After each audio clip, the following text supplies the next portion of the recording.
मुस्तफा शेख हमारे संवाददाता इस वक्त मुंबई से जुड़ गए हैं। मुस्तफा, मुंबई में लॉकडाउन से काफी हद तक कोरोना को काबू करने में तो मदद मिली है, लेकिन वहां पर जमीनी हालात क्या हैं? वैक्सीनेशन को लेकर पॉजिटिविटी रेट क्या है, डेथ रेट क्या है इस वक्त ताजा स्थिति?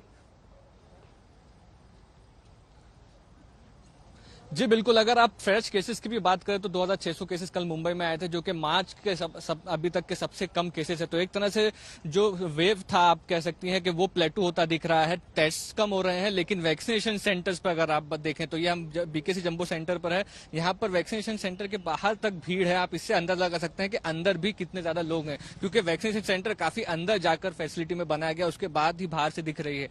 अब ये समझ लीजिए कि 4 से 5 दिन के बाद 45+ लोगों के लिए वैक्सीनेशन फिर से शुरू किया गया है। साथ ही साथ जो 18 to 45 के लोग हैं वो भी वैक्सीनेशन ले रहे हैं। लेकिन जब टोटल डोजेस की हमने जानकारी ली तो 900 डोजेस इस सेंटर पर अवेलेबल है, यानी कि 9 से 10 बजे तक में वैक्सीन यहां पर खत्म हो जाएगी। और यही हाल बाकी के वैक्सीनेशन सेंटर्स का भी है। लोग काफी ज्यादा तादाद में वैक्सीन लेना चाह रहे हैं। मुंबई के लिए वैक्सीन लेने के लिए सही समय भी है, क्योंकि केसेस कम हुए हैं। सेकंड वेव अभी आप कह सकते हैं केसेस कम शुरू है, तो वैक्सीनेशन का सही टाइम है। लेकिन इस पे यूटिलाइजेशन तभी हो पाएगा जब और ज्यादा डोजेज महाराष्ट्र सरकार के पास, बीएमसी के पास होंगे। ठीक है, लौटूंगी मैं आपके पास। कुमार अभिषेक हमारे संवाददाता तमाम जानकारी के साथ लखनऊ से जुड़े हुए हैं। कुमार, धीरे धीरे करके किश्तों में वहां पर लॉकडाउन बढ़ाया जा रहा है, 1 दिन 2 दिन, अब ये कहा जा रहा है कि हो सकता है कि इसी तरीके से एक्सटेंशन भी किया जाए। क्या खबरें मिल रही हैं? ये लॉकडाउन जो उत्तर प्रदेश में लागू किया गया है, धीरे धीरे ये और ज्यादा कड़ा और सख्त हो सकता है? देखिए, ये 2 दिन का जो और लॉकडाउन, जो एक्सटेंडेड लॉकडाउन है, दरअसल इसे गांव के लिए बढ़ाया गया है। गांव और छोटे कस्बों में चूंकि कोरोना अपने पांव पसार रहा है, इसलिए बड़े पैमाने पर सरकार का दावा है कि सैनिटाइजेशन और लोगों तक मेडिकल हेल्प पहुंचे, इसलिए 2 दिनों तक के लिए पूरे उत्तर प्रदेश में ये एक्सटेंडेड लॉकडाउन है। राहत की खबर थोड़ी ये है कि जो ग्राफ है वो नीचे आया है। यहां तक कि कल केंद्रीय स्वास्थ्य मंत्रालय की तरफ से जो प्रवक्ता है उन्होंने भी कहा था कि उत्तर प्रदेश में थोड़ा स्थिर होने की स्थिति दिखाई दे रही है। 29,000 से ज्यादा अभी कुल मामले आए हैं पिछले 24 घंटे में, लेकिन मौतों का आंकड़ा कम नहीं हो रहा है। मौतों का आंकड़ा 250 से 300 के बीच इस वक्त भी बना हुआ है।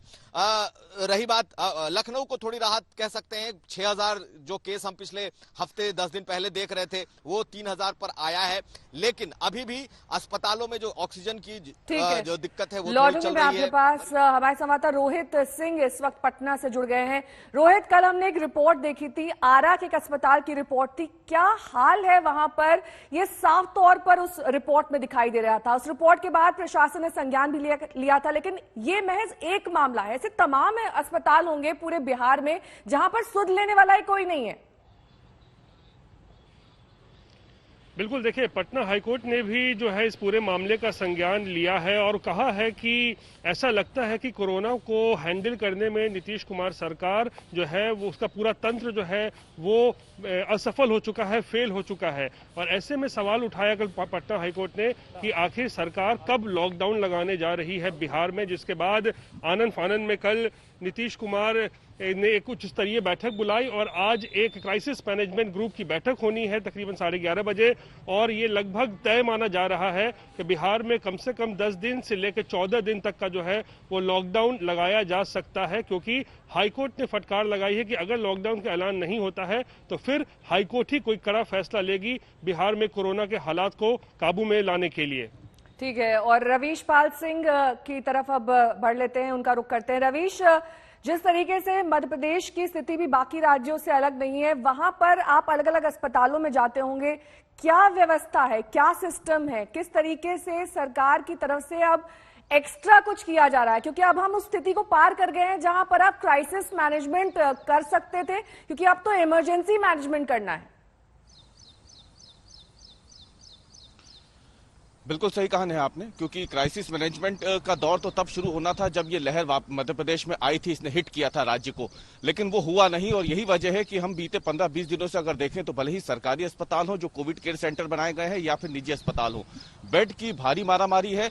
ज्यादातर लोगों को इसीलिए होम आइसोलेशन में मध्य प्रदेश में रखा गया है। दूसरी तरफ अगर हम बात करते हैं तो मध्य प्रदेश के लिए जो दूसरी सबसे चिंता की बात थी वो है ऑक्सीजन की उपलब्धता। ऑक्सीजन की उपलब्धता ना के बराबर थी मध्य प्रदेश में, क्योंकि मध्य प्रदेश प्रोडक्शन नहीं करता ऑक्सीजन का और ये पूरी तरीके से निर्भर करता है दूसरे राज्यों पे। जैसे तैसे करके सरकार ने इस दूसरी लहर में दूसरे राज्यों से सामंजस्य बैठा करके केंद्र सरकार से आग्रह करके मध्य प्रदेश के लिए ऑक्सीजन की उपलब्धता कराई है और करीब करीब 500 मीट्रिक टन ऑक्सीजन रोजाना मध्य प्रदेश को मिल रही है। इसके अलावा अगर हम बात करते हैं तो मध्य प्रदेश के लिए इन विकट परिस्थितियों में थोड़ी सी राहत की खबर यह है कि बीते 4 दिनों से जो कोरोना के मामले हैं वो स्थिर बने हुए हैं, पॉजिटिविटी रेट लगातार नीचे गिर रहा है और अब जो बड़ा ऐलान हो गया है वो कि वैक्सीनेशन जो टल रहा था मध्य प्रदेश में इतने दिनों से 1 मई से शुरू होना था, अब आखिरकार वो 5 मई से शुरू हो सकेगा। तो कहीं ना कहीं एक मामूली राहत की खबर फिलहाल मध्य प्रदेश के निकल रही है, लेकिन लॉकडाउन अभी नहीं हटेगा, ये तय है 10 मई तक के लिए बढ़ा दिया गया है।